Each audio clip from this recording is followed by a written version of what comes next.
then Magic took it for a few years. We might be looking at that now with SGA and Ant-Man and Halliburton based on how they turn out.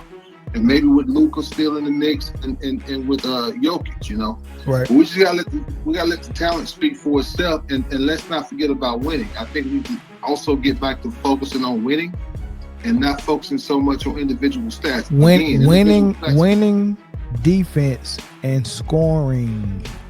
There was a once upon a time where the scorers were the superstars, with the exception of Magic Johnson being a passer who was a superstar. But he was a passer by choice. Magic Johnson can give you 30 or 40 anytime he wanted to as well. Right? So the scorers are the superstars. The passers were usually your point guards like Stockton, Mark Jackson, Rod Strickland, Avery Johnson. They were not the superstars. You have to be able to score buckets relentlessly to be a superstar. So we're going to champion scoring, we're going to champion defending, and we're going to champion winning. Those are the top three things that get you to superstardom. Now, all of this assist stuff and the rebounds, that's role player stuff. Rodman rebounded, role player. Charles Oakley rebounded, role player. Like, there was some superstars that rebounded. Of course, the big man, Shaq and Charles Barkley and all that stuff. But if all you do is rebound, that doesn't make you a superstar. If all you do is pass, that doesn't make you a superstar. Scoring does, right? You know, with the exceptions of those guys like Magic, and somebody said J Kidd, and J Kidd. I say J Kidd as well. It's time to get rid of this triple double stuff that came in with Westbrook. Westbrook started something, and people was like, oh man, like ever since Westbrook got an MVP with the triple double, everybody is like, maybe I should play like that and play triple double basketball. And the league hasn't recovered and got wise yet. Even I can't believe the media really thinks the triple double is that fascinating. Right? Caller from Little Rock, Arkansas, banging in Little Rock. What's popping? What's going on, Mel? It was good, man. What's your thoughts? Man, I think that was a good series. It ended the way I expected it to end. I did hope to see a little bit more from Ant-Man, but he ain't quite there yet mentally. Yeah, 23 years old. That's young. It's young. Yeah, like a conventional player. This would be his senior year in college, ready to get into the draft. Right. You get what I'm saying? He's got the physical skills. Well, no, I'm lying. If you go to college at 18, you graduating at 22. Okay, my bad. Yeah, so this is like rookie. This is like rookie year. Yeah. This is supposed to be a rookie. You know what I mean? Like, this was Tim Duncan as a rookie right here. So you gotta give him kudos for being 23 and being this good and getting to the conference finals 2 years in a row. He's emerging. He's emerging. He is, and the thing is, you know, I want to give these modern day players they do give them their props. You know, I'm not sleeping on that man. I just think he was coronated too early.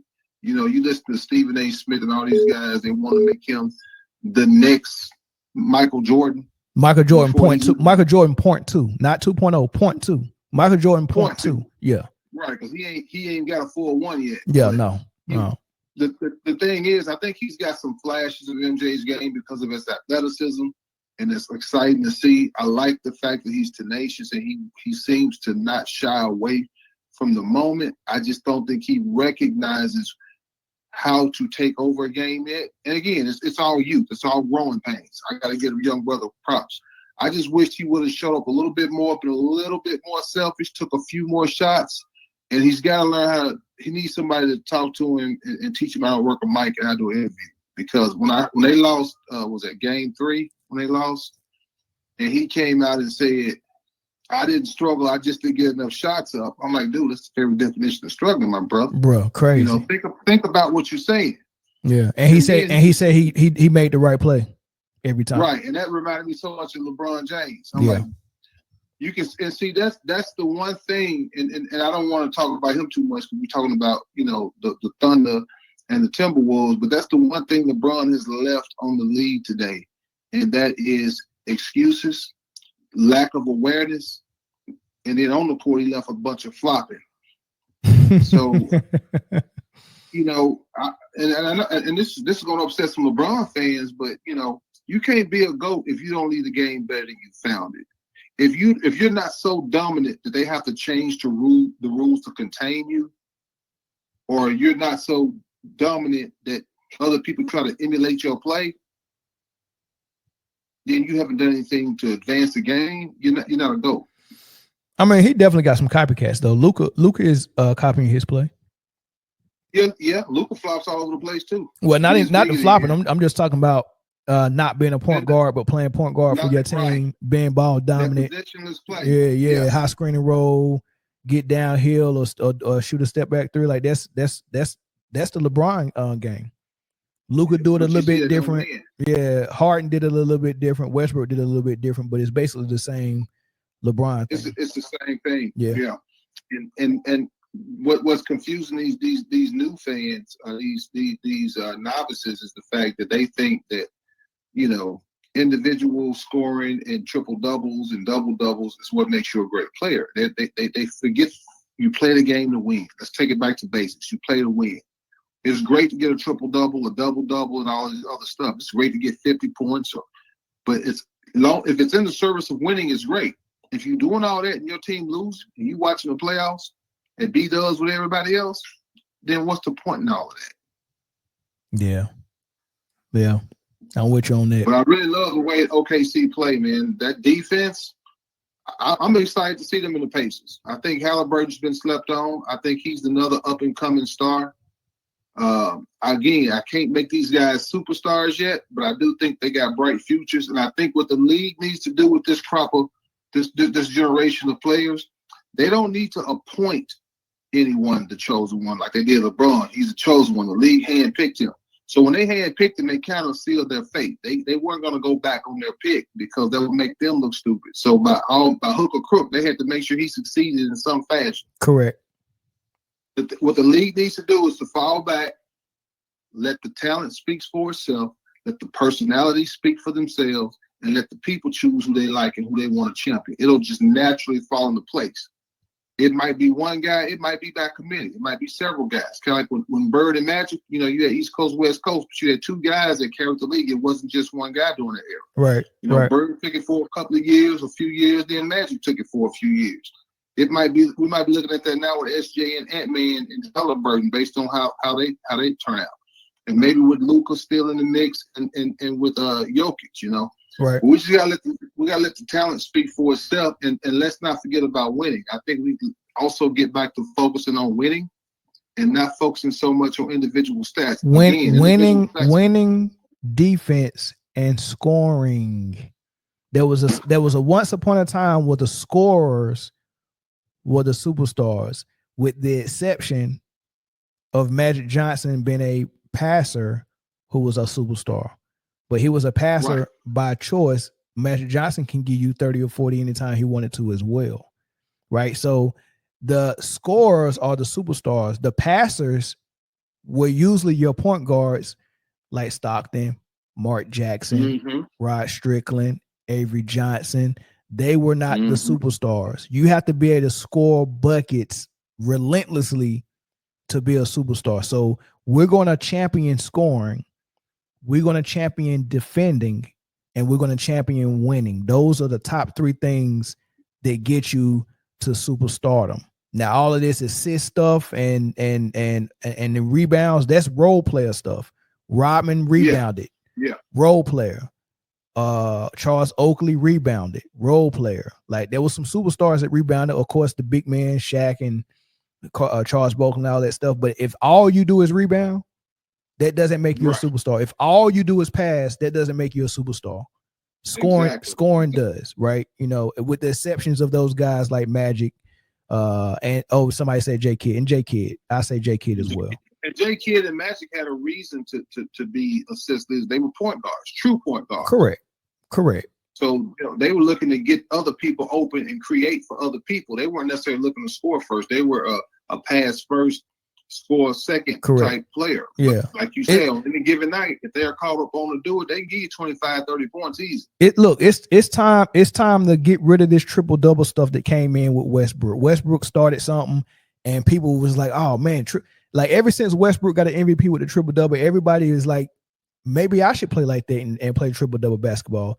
And the league hasn't recovered and got wise yet. Even I can't believe the media really thinks the triple-double is that fascinating. I want to listen. The WNBA, the first MVP ladder came out after the first 4 games. Nafessa Collier plays for the Minnesota Lynx. She's averaging 28, almost 30 points a game. Just to compare that to something, people winning MVPs by averaging 22 and 23 points. Like 22 and 23 is a lot in the WNBA.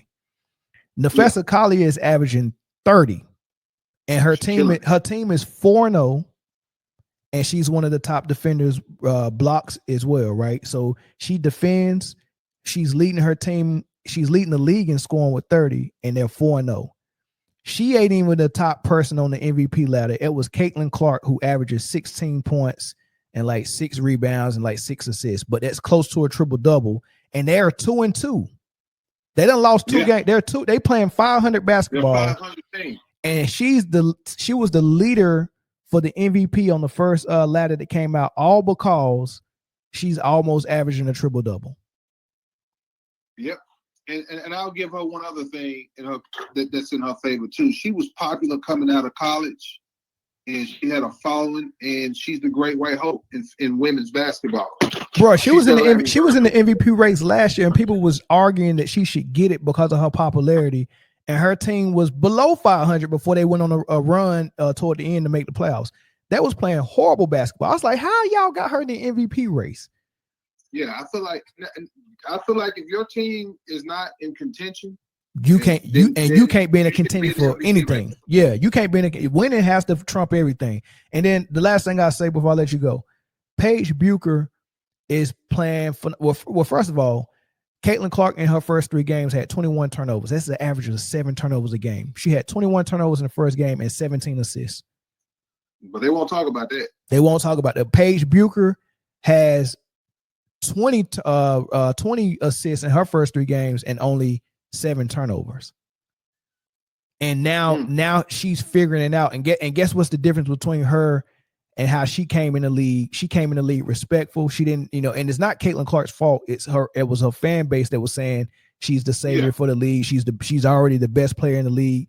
That you're gonna make people want to challenge her. You got to show me. That's where the challenge came from, not because they were jealous, because people kept saying that she was already the best and they didn't even play the game yet. So, okay, I'm going to show y'all. But nobody did that to Paige because nobody overhyped Paige. So Paige was able to come in and she started gaining respect. If you hear her mic'd up, how she talked to the vets, man, they love her. And it's genuine. It's genuine. It's not, I'm going to show her love so her fans won't tell me that I'm jealous of her. And I want to hear my name on ESPN tomorrow saying I'm jealous. So I'm showing her love.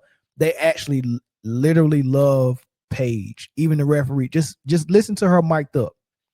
This girl, Paige is it. She is it, dog. Paige is better than Diana Taurasi. Paige is it. I'm telling you, man. Watch that girl for the Dallas Wings. Paige is it, man. Anytime I get a chance to watch Paige, I'm watching her, and she's got that range that she can. Her next game. She can pull. Look, she can pull logo threes just like Caitlin, but Gino didn't coach them like that at Connecticut. Gino wouldn't let nobody take no logo 3, but she got that range. But bruh, she got the mid range. She got everything SGA got. She's not jacking 3s up though. So I'm gonna watch this young lady play. Man, bro, but she got that one thing, that one word, and that's called substance. Yeah, look, Paige got substance. Everything else falls into place. Correct. The last time Paige and Caitlin Clark played a full season at the same time in college, Paige was the one who won Player of the Year, and then went on to get an ESPY for Female Athlete of the Year. And then she gave a speech at the ESPYs and gave all Black women athletes their flowers and said, I get a lot of attention, but I know I get a lot of attention because I have a certain privilege. And she was like, I just want to take this time while I get this award to shout out all the Black females that paved the way for me. And ever since she said that, they stopped promoting her. And then the next year she tore her ACL, and then that's when Caitlin got the Player of the Year. And then when she came back, Caitlin's senior season, that's when Caitlin took off after the Angel Reese "You Can't See Me" thing, and nobody was going to take the spotlight from Caitlin at that moment. But this year she won the championship, won the national championship. She's a year removed from the ACL surgery. She's 100% healthy, and she's back, dog. She's 10 times better than Caitlin. I promise you. And time will tell. At the end of the day, regardless of what hype you get off the court, you got to show and prove on the court.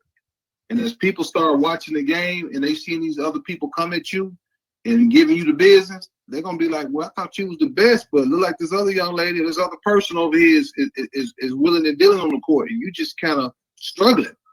Man, I'm telling you. Please, listen. People will see.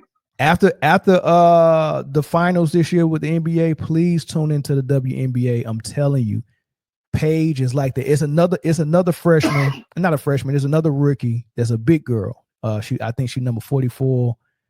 And I can't say her name properly, so I'm not gonna butcher it. I find it out once I start covering WNBA and stuff. I have all the names down packed, but this girl's so good, dog. Oh my God, and tough. And look, and rookies are out there throwing people to the ground, fighting. It's real out there, and it's not, man. I'm telling you, dog. Oh my God, WNBA is like that, dog. Yep, that's her. That's her. Kiki. I still can't say the name though. Kiki Arifin. Oh my God, this girl can play, man. She's a big girl. With she's not like a big girl like Leah Boston or nothing like that, but she's not skinny. She's like Maya Moore, or with that body type. Yeah. So she's like a 6'2", 6'3". So she plays down low, but she got guard skills. Man. And then she mean. Like she don't take no crap. Oh my God, man. You can't knock off the block. Bruh. She's so good, man. I'm telling you. Kiki Arifin. Oh my God. I haven't caught too many games so far. I mean, the season just started for the women. I haven't had a chance to catch any of the games yet because of my work schedule. But I'm looking forward to it. Matter of fact, a friend of mine going to Vegas tomorrow. He's gonna try to catch Aja play while he's down there this weekend. But I'm looking forward to the season, man. The women, they do play hard, and what I like about the women is you feel the tension, you feel the passion to win. You get a true sense of competition, defense versus offense. It's not all offense and no defense. The playoffs have been great this year, but you go back to the regular season of this year in the NBA, it's just a shooting. It's just a light scrimmage game and a game of horse. Shooting from the three and from the logo. But right now in the playoffs, though, it's changed. They let them play defense. Those who are willing to play defense are stepping up. That's why I say I love what OKC has done, man. I like watching them get turnovers and steals and blocks, blocking people and they locking people down, man. It's just crazy. And then when they get it, they fast break and they going inside. They're not settling for the three. They're not running to the 3-point line and jumping and yoking one up. They're going all the way in. Sometimes making a second or third pass. It's just beautiful basketball compared to what we've been watching in the regular season. And I had picked OKC and Boston to be in the finals, but when Boston got knocked out, I'm still going to go with OKC. I've had OKC winning it. I still got OKC winning it, but I am interested to see how they're going to match up against Indiana. Yeah, that's a head scratcher for me. And I'm with you. I wanted to see that Boston OKC matchup, man. I thought that would have been phenomenal finals basketball. And I knew that was going game 7. I'm not so sure with this Indiana. Indiana's a wild card though, and with a wild card, man, Indiana's gonna close out tomorrow.